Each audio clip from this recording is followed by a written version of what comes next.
save the day. Superman got nothing on me. I'm only one call away. I'm only one call away.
music and piano is one of my favorite instruments. My goal is to be able to play the classics like Bach, Mozart, as well as acoustic version of pop music. I decided to try Simply Piano because of their heavy publicity of easy, fast and fun playing. I had 10 piano classes with a piano teacher after I became adult. That's it. The result after 1 year of playing, as you can see with my recording diary, is okay. I'm still far from my goal, but I can play a little bit now. I decided not to renew my subscription. Instead, I will keep learning and practicing with books now. At the end of this video, I will list a bunch of books I use to enhance my skills for your reference. But before that, in order for you to make an informed decision about the app, I will now share with you what I have learned during the past year. What do I like and not like about Simply Piano? Pros. First, mistake correction. The app can recognize notes, so if you're playing the wrong key, the song won't move forward until you have hit the right key. They can help you recognize any mistake immediately, like a teacher. Second, lots of choices. You have countless of sheet music or songs with different difficulty levels to choose from. You don't have to find sheet music one by one online by yourself.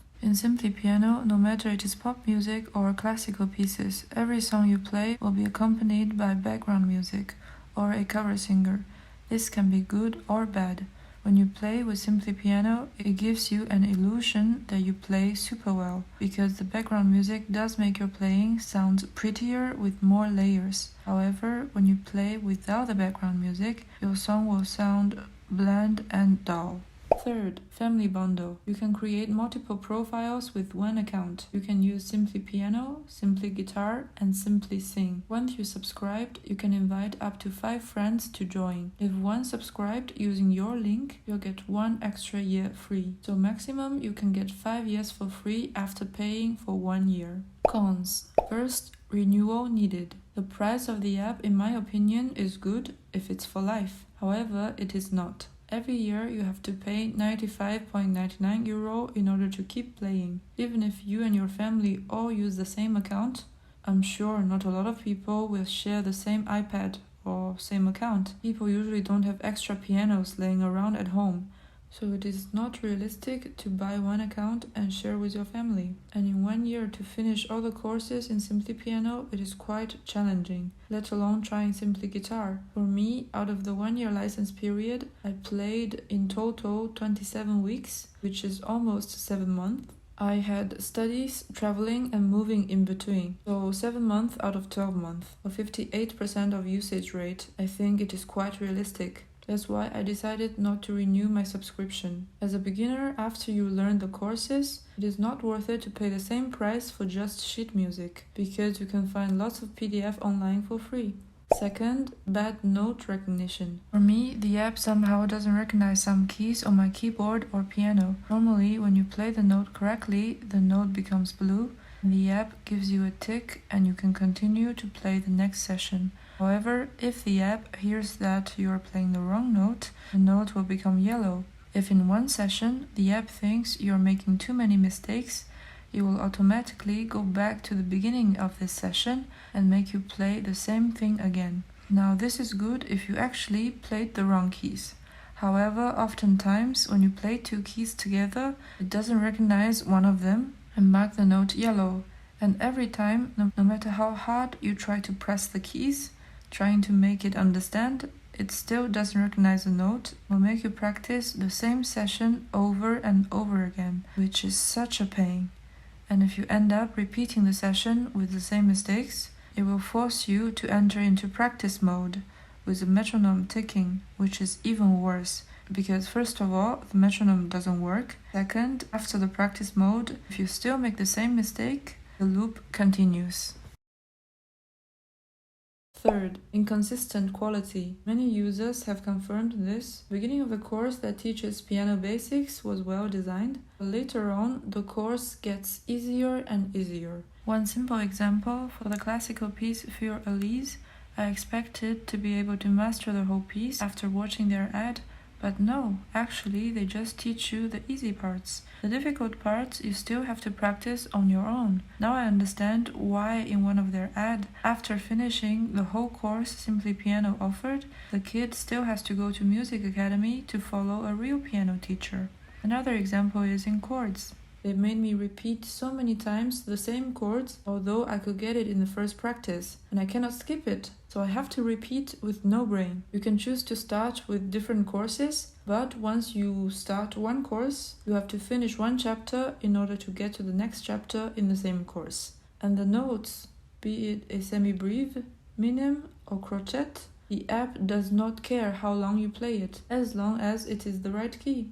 So even if your rhythm is totally messed up, the app won't alert you. I wish they can see it and ask their developers to improve on this. One good thing about the app also is that you can listen to the piece first before you play it, so that you can get a sense of the rhythm. But still, without a function in the app to help you, sometimes you get lost in the rhythm. One more thing, after 1 year I could read notes, but not very fast, because the app contains limited amount of music theory and finger practice. Compared to books, it is really less systematic. To summarize, Simply Piano is worth to try for total beginners, but remember to practice with a metronome to keep a good pace. You will be able to play and read notes after 1 year. However, if you are a professional or if you have already finished the course, my advice is there is no need to pay for this. Also, don't try if you don't have a keyboard or piano. Although they say touch courses with 3D touch can turn your device into an on-screen keyboard, you and I both know it is so important to practice your fingers on a real keyboard and not on a screen. Because it is not a game, but an instrument. And your fingers need to feel the weight of the keyboard and not touching a screen.